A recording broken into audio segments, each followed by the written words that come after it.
Have you ever tried to change a major habit you have been doing? Let's say, for example, to create a good boundary around what you're doing and to stop flowing all negativity into your life. You stop watching news. I recently restarted that one. I used to have that from around up until about 22, 23 for a period of about 1, 2 years. And then again, really went back into it, not in using so much time, only limited time. Still my habit fell apart, and then what I did was more recently restarted it. What I observed there was, when I restarted that one, after a little while the urge comes back. Urge can come back in many different ways. It can be like somebody else coming and asking something, or you go and talk with other people in a social gathering.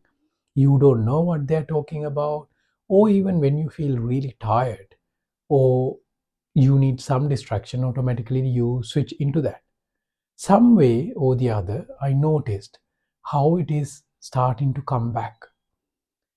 We need to still stay with our plan if we want to cut down the negativity coming into our lives, because we made the decision because of a reason, and we still need to stick with that if we want to create the boundary we want to have in our life.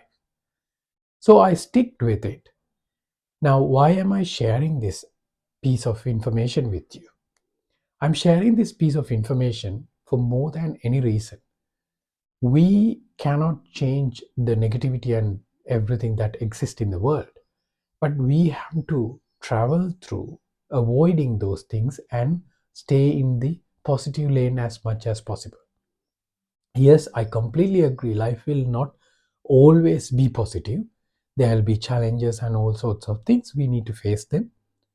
What we still need to try is to stay in the positive, hopeful area if we want to have a good life, enjoyable life, and everyone can do that. So that's why I'm sharing this advice or information with you. Now, when you think about that, if you think about the example of a bee, bee is going and collecting nectar from flower to flower, and he never goes into some other bad areas that he can see everywhere.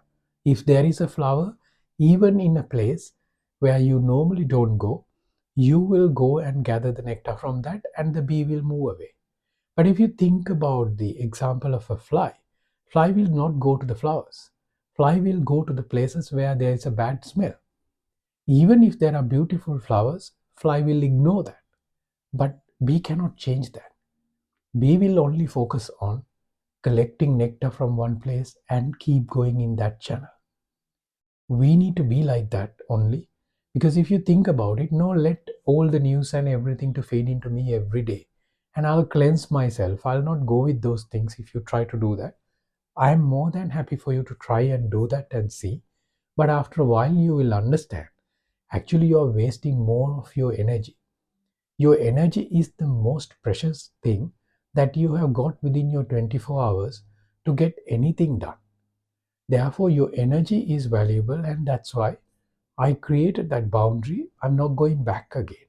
So, once you move passing that urge, that point, you will be noble. Then you're not going there. Then you can make use of that time to study something different or spend on something really valuable for yourself, for your life. If you do it that way, you will be able to invest that time and get a very good outcome for your life. That's why I want to share this advice and information for you. The main message here is, if you start a good habit, start a good discipline, initially it may seem challenging, and in the middle, you may get the urge to go back into it. Stick with that, because you did it for a reason. You know your why. Stick with it, and after a while that urge goes away. Then you are in the normal level, and you will be able to continue with the extra saving you get from your time and energy. Utilize it, that channeling that to something useful for your life. That's what I wanted to share with you. Hope this is useful for you. Thank you and have a wonderful and inspiring time.